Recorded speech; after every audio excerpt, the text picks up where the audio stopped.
You've seen what the Riptide Platform SDK replaces. This time, we write the code. Over the next few chapters, we'll build a working enterprise API, logging, security, identity, persistence, and you'll watch every line as it happens. Here's our starting point. A stock .NET 8 Web API, fresh from .NET New. Nothing Riptide in it yet. The SDK ships as a single zip, NuGet packages, documentation, and ready-to-run sample applications. Unzip it anywhere, point .NET at the local package source, and add components as you need them. No feed to stand up, no credentials to manage. We'll start with logging, configuration, and security, and pull in identity and persistence when we get there. That's the entire install. From here, everything you'll see is just C# and a little JSON. We start with logging because it's the component you'll feel first, and watch how little it takes. In appsettings.json, a Riptide logging section, an application name, a console provider with colors for development, and a file provider with daily rotation for everything else. Every knob you'd reach for, formats, minimum levels, file sizes, lives here in configuration, not in code. Over in program.cs, 2 registrations. Configuration first because every other component reads from it, then add Riptide logging. And 1 middleware call wires correlation tracking into the request pipeline. That's the entire setup. 8 lines of JSON, 3 lines of C#.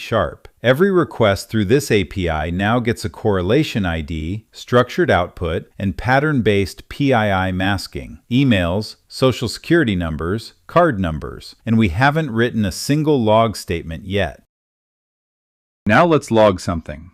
We inject iRiptide logger into the controller, the Riptide logger, not the stock iLogger, and write one structured statement, a message template, and a value. Hit the endpoint and there's the console, timestamped, color-coded, readable at a glance. The file gets the same event with full context, a correlation ID that ties this line to everything else this request touched, and the order ID is a queryable property, not text buried in a string. Same request, 2 providers, 1 log call. Notice what we never did. No formatters, no syncs, no enrichers. Structure is the default.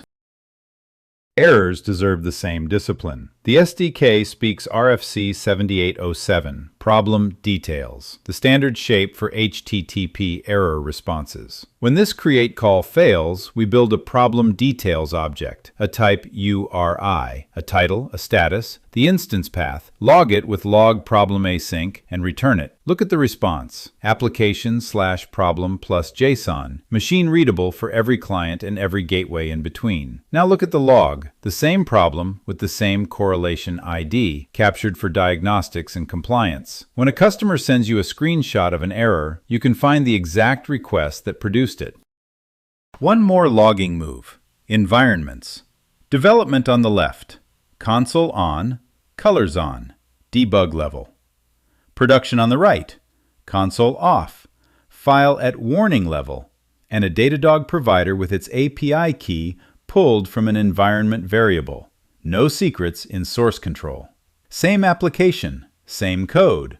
Program.cs doesn't change. The only thing that changes between your laptop and production is which JSON file loads. No environment checks in code. No conditional compilation. The configuration system handles it. Chapter 2. Security. And you already know the pattern. 1 registration call, configured inline, rate limiting at 100 requests a minute. 1 middleware call, and the order matters. Security runs right after logging, so every blocked request still gets logged with a correlation ID. Run it and check the response headers, the OWASP aligned set, applied to every response automatically. Hammer the endpoint, and request 101 comes back 429. Too many requests. We didn't write a rate limiter, and there's no header middleware to maintain. For zero trust scenarios, the attributes go on the controller, a minimum trust level, a data classification, a device compliance policy. Behind them sit input sanitization and injection protection you also didn't have to write. Declared, not written. Chapter 3. Identity. In App Settings, an Identity section, Mode: self-contained, with a SQLite store, a JWT issuer, token lifetimes, and an account lockout policy. Program.cs gets 3 registrations and 3 middleware calls. Authentication always sits after the Riptide pipeline, so identity decisions happen with tenant and security context already in place. Run it. On first launch, the component creates its auth database and a default admin. Post to login, and back come an access token and a refresh token, signed with RSA, not a shared secret. Protecting an endpoint is one attribute, require capability. No policy classes, no claims plumbing. The SDK synthesizes the authorization policy from the attribute. And here's the part that saves you a rewrite later. This exact code runs self-contained today. Single sign-on against Entra ID tomorrow, or centralized through Application Manager by changing one word in configuration. That's the migration. Watch it. Chapter 4. Persistence. And you know the rhythm by now. A JSON block, provider, and connection string. One registration, add database provider, pointed at your DB context. It's standard entity framework underneath, so nothing about your models changes. Every entity carries a tenant ID, that's the multi-tenant contract, and queries filter on it through the injected tenant context. We've also dropped tenant isolation into pipeline slot 3, so the tenant comes from the JWT, not from code somebody has to remember to write. SQLite on your laptop. Flip the provider to Postgres in production configuration, and the same context, the same queries, and your migrations come along. 2 quick ones. Monitoring. Register it. Add the middleware. Inject iMonitoring. Wrap an operation. Record a business metric. Orders created. Revenue. And every measurement is tagged with the tenant automatically. Dependency injection. Instead of a wall of add scoped calls, one attribute on the class, Riptide service, and one registration that scans the assembly. You declare what a class is, the framework finds it and wires it. What's left, you can explore on your own. Tenant isolation you've been watching all along. It's scoped every log line and every query since Chapter 4. Licensing. RSA signed offline license validation. No phone home. Documentation. A markdown docs portal your application serves itself with search built in. Testing. Base classes and in-memory providers for everything you saw today.